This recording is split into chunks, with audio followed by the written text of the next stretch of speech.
Dans cette vidéo, je vais vous montrer comment on fait un tableau de signes. Tout d'abord, hop, je prends mon effaceur et c'est parti.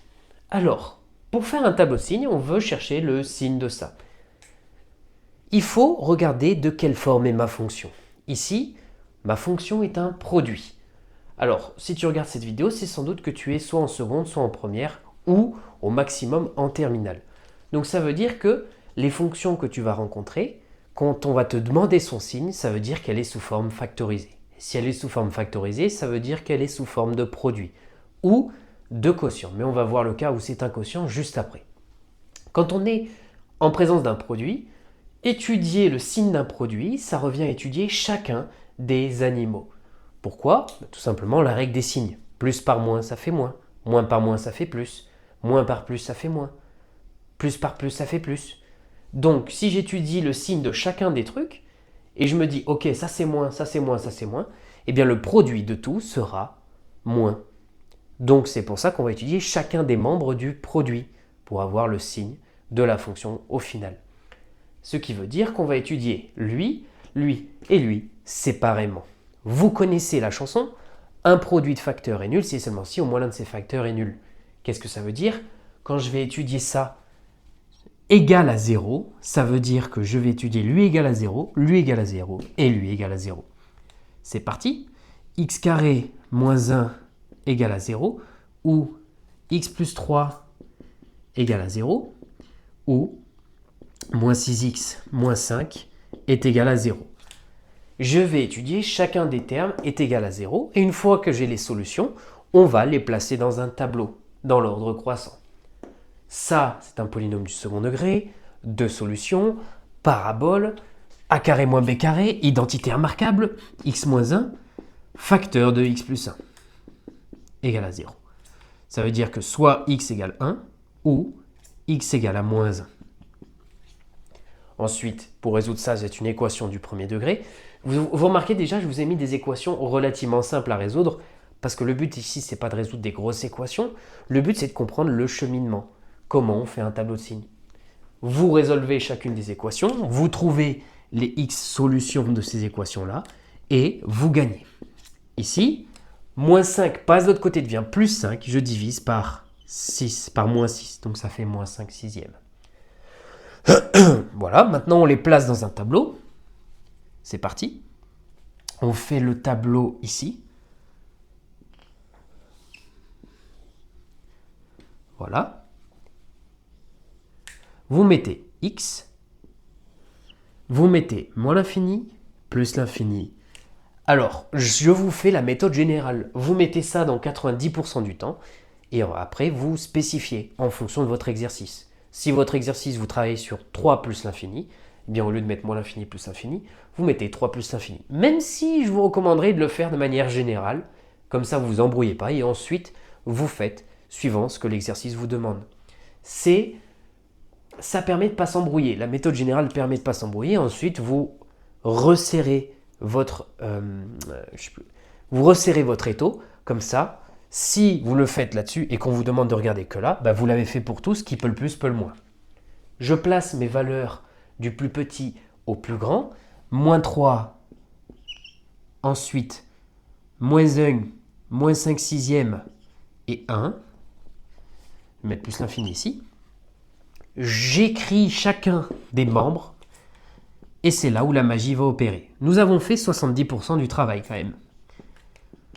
Vous me l'accorderez, c'est pas le plus compliqué.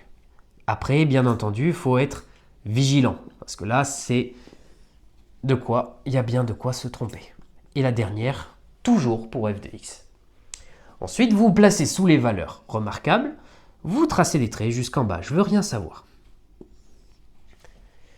Et là, maintenant, eh bien, il n'y a plus qu'à regarder. On va positionner les zéros.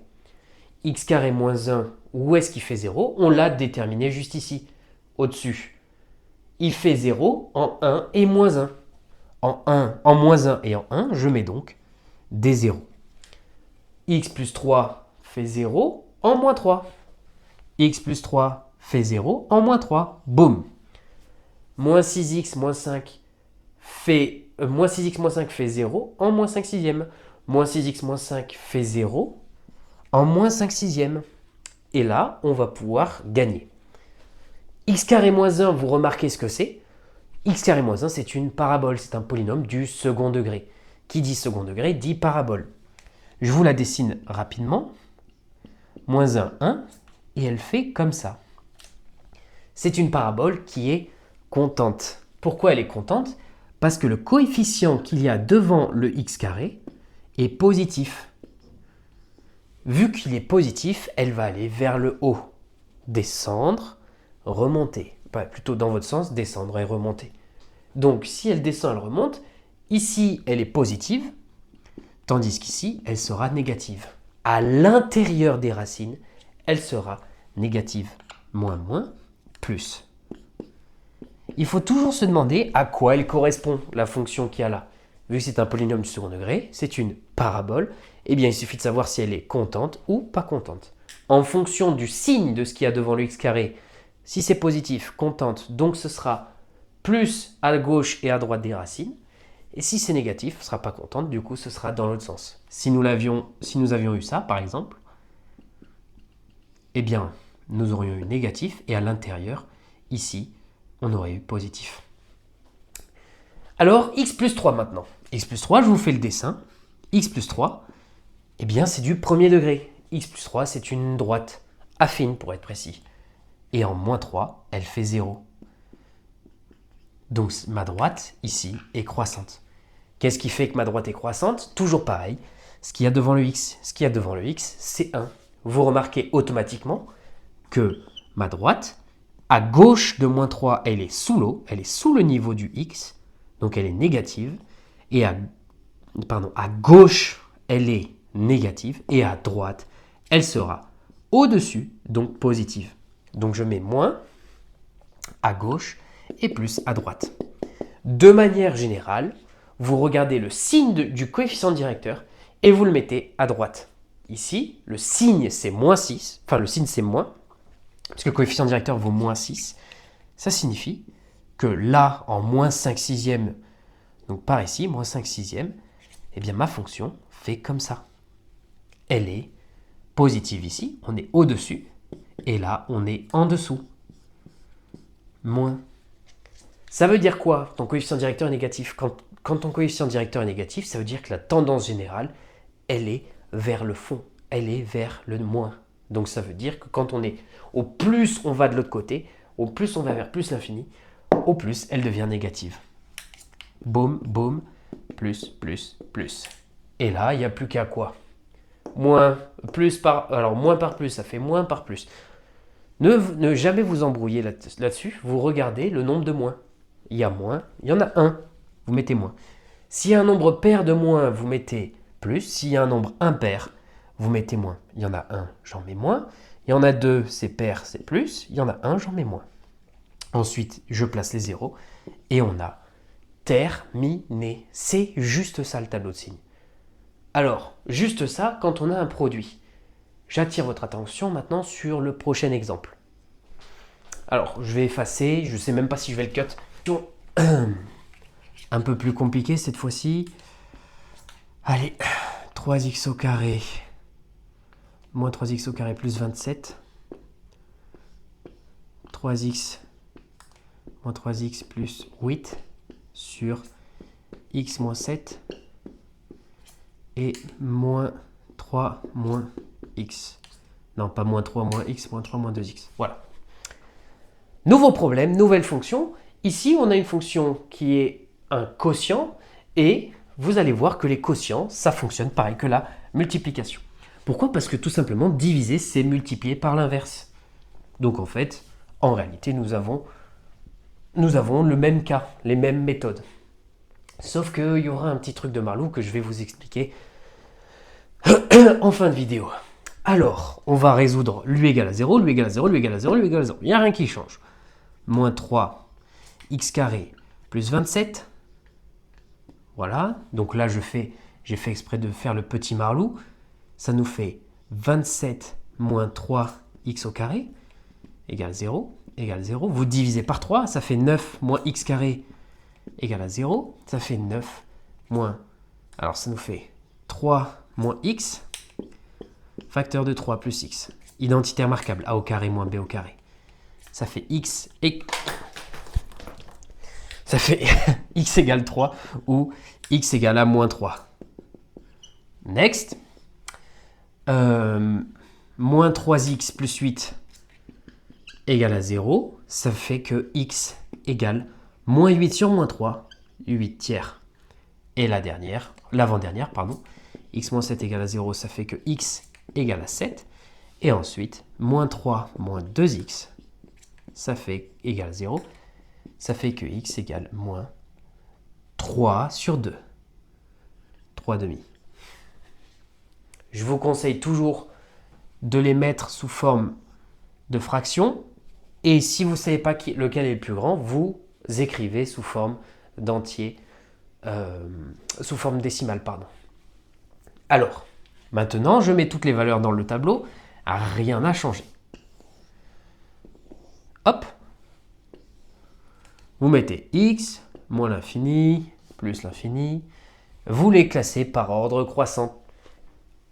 Donc, moins 3, c'est lui le plus petit. Je mets moins 3 d'abord. Ensuite, moins 1,5. Moins 3 demi, pardon. Bon, c'est pareil. Ensuite, 3, c'est lui... Alors, pour savoir qui est plus grand entre les deux, parce que ça, c'est la question qu'on peut se poser. Qui est plus grand entre 8 tiers et 3? Eh bien, vous écrivez, est-ce que 8 tiers est plus grand que 3? La réponse, vous faites passer le sur 3 de l'autre côté, vous multipliez, ça fait 9. Est-ce que 8 est plus grand que 9? Non. Donc 8 tiers est plus petit, il vient juste ici. 8 tiers, vous mettez 3, et ensuite 7. Tracez un trait, vous écrivez les fonctions, moins 3x carré plus 27, on trace un trait, vous faites moins 3x plus 8, on trace un trait, x moins 7, on trace un trait, moins 3, moins 2x, on trace un trait, et f de x. Voilà, et ça c'est notre f de x. Voilà, vous tracez des traits jusqu'en bas, et on regarde le dénominateur, boum boum. Le dénominateur c'est x moins 7 et moins 3 moins 2x. On regarde où est-ce qu'il s'annule. X moins 7 s'annule en 7. Je mets un 0 là. On regarde le dénominateur en premier, vous allez comprendre pourquoi. Moins 3 moins 2x, il s'annule en moins 3 demi. Je le mets ici. Là où il y a des zéros au dénominateur, vous mettez double barre dans le f. Pourquoi double barre? Tout simplement parce que ça veut dire que c'est une valeur interdite, qu'on ne peut pas diviser par 0. On met des doubles barres et ensuite on va positionner les zéros au bon endroit. C'était ça le truc malin dont je vous parlais tout à l'heure. C'est la seule différence. C'est les doubles barres. Le reste, ça marche pareil. Ici, on l'a trouvé, c'est 3 et moins 3. Ici, on l'a trouvé, c'est 8 tiers. Ici, on l'a trouvé, etc., etc. Partout ailleurs, vous mettrez les zéros. Maintenant, pour avoir le signe, on regarde ce que c'est. C'est un polynôme du second degré, c'est donc une parabole. La parabole, est-ce qu'elle est contente, pas contente? Eh bien, on regarde. Moins 3, ça veut dire que ma parabole, elle est comme ça. Si elle est comme ça veut dire qu'à l'intérieur, elle est positive et à l'extérieur, négative. Donc à l'intérieur, ici, vous mettez moins 3 et 3, c'est là où elle touche. Elle est positive. Vous mettez le signe de A à l'extérieur des deux racines. Lui, maintenant, c'est une droite. Vous dessinez la droite, vous la visualisez. La droite, le coefficient directeur est négatif. Ça veut dire qu'elle fait un truc comme ça. Ici, vous mettez 8 tiers. Et là, vous remarquez directos, moins, plus. Moins, à droite, toujours le signe du coefficient directeur à droite. Ici, x moins 7, c'est une droite, pareil, à 7. Et elle monte, parce que son coefficient directeur est positif. Vous connaissez la chanson. Et lui, c'est une droite aussi, il ne faut pas se fier à l'écriture. Moins 3, moins 2x, eh bien c'est une droite, coefficient directeur négatif, ici. Et donc, elle descend comme ça. Moins, plus. Vous mettez des moins à droite et vous mettez des plus à gauche. Et là, il n'y a plus qu'à. Il n'y a plus qu'à quoi compter le nombre de moins. 2 moins, c'est plus. 1 moins, c'est moins. 2 moins, c'est plus. 3 moins, c'est moins. 4 moins, c'est plus. Et 3 moins, c'est moins. Et voilà, vous savez faire un tableau de signes. Maintenant, je vous dis, si vous avez des questions, n'hésitez pas à me les poser en commentaire. J'y répondrai avec plaisir. Et passez un bon dimanche. À bientôt.